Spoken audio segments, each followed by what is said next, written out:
audio jungle.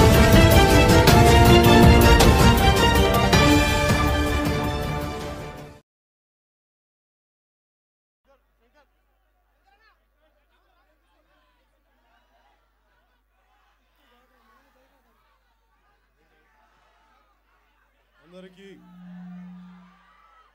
హృదయపూర్వక నమస్కారాలు.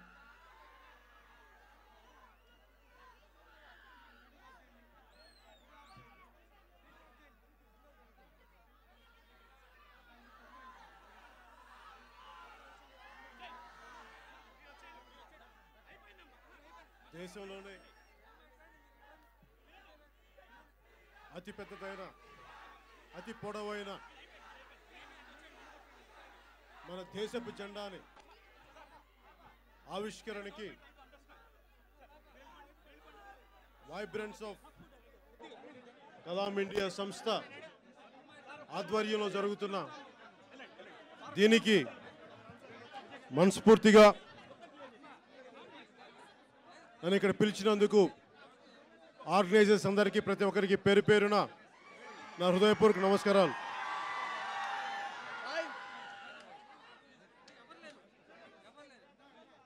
July 22,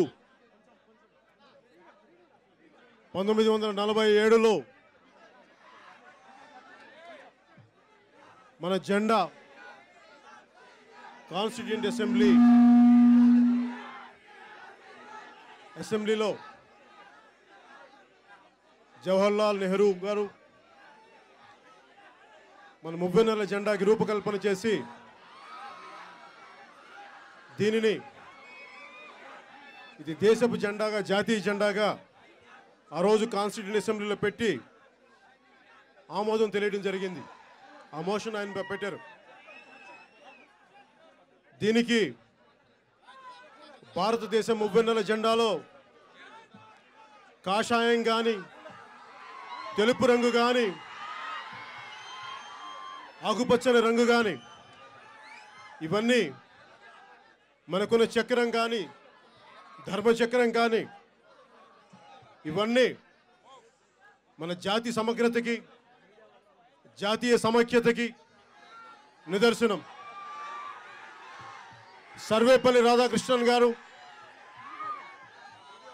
ఈ రోజున జాతీయ జెండా అంటే ఒక పార్టీది కాదు, ఒక కులానిది కాదు, ఒక మతానిది కాదు, ఒక ప్రాంతానిది కాదు, ప్రతి ఒక్కరిది. దీనికి కులం లేదు, మతం లేదు, ప్రాంతం లేదు. సర్వేపల్లి రాధాకృష్ణన్ గారు చెప్పిన మాటలు ఆ రోజున 1947లో జూలై 22న వారు చెప్పిన మాటలు ఏంటంటే, ఈ కాషాయం అనేది ఒక హిందూ మతానికో దీనికో కాదు. కాషాయం అనే రంగు మన రాజకీయ వ్యవస్థ నాయకులు ఎలా ఉండాలి అంటే, కాషాయం వేసుకునే వాళ్ళు సర్వసంగ పరిత్యాగులై ఉండాలి, స్వలాభం వదిలేసి ప్రజల కోసం పనిచేసేవాళ్ళు. అలాంటిది ఉన్నతమైనది కాషాయ రంగు. అలాగే అస్సాంలో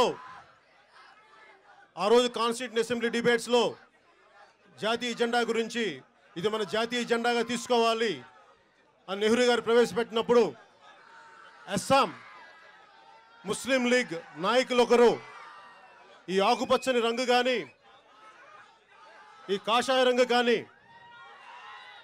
ఇవన్నీ ఎవరైతే దేశం కోసం త్యాగం చేస్తారో సర్వసంగ పరిత్యాగులు, కేవలం వారి స్వార్థం వల్ల దేశానికి సేవ చేయడం తప్ప తమ స్వార్థం కోసం పనిచేయడం కాదు.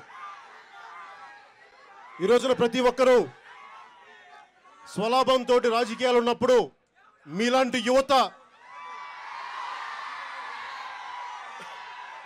ముందుకొచ్చి ఇంత పొడవైన జెండాను తీసుకురావడంలో, ఈ కార్యక్రమం పెట్టడంలో మీ ఔన్నత్యం తెలియజేస్తుంది. మన దేశ జాతీయ జెండా చూసినప్పుడల్లా నాకు ఒకటే గుర్తొస్తుంది, సముద్రం ఒకరి కాళ్ళ దగ్గర కూర్చొని మరగదు, తుఫాను గొంతు చిత్తం అనడం మరగదు, పర్వతం ఎవడికి వంగి సలాం చేయదు. మనమంతా కలిపి పిడికిడి పట్టే కావచ్చు, కానీ మన జెండా ఎత్తితే ఉవ్వెత్తున ఎగిసపడే గుండె ధైర్యం,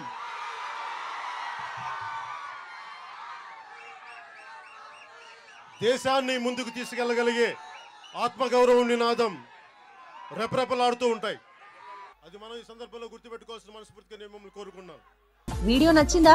అయితే ఓ లైక్ వేసుకోండి, లేదంటే ఓ కామెంట్ చేయండి. ఎప్పటికప్పుడు మా వీడియోస్ చూడాలంటే సబ్స్క్రైబ్ చేసుకోండి.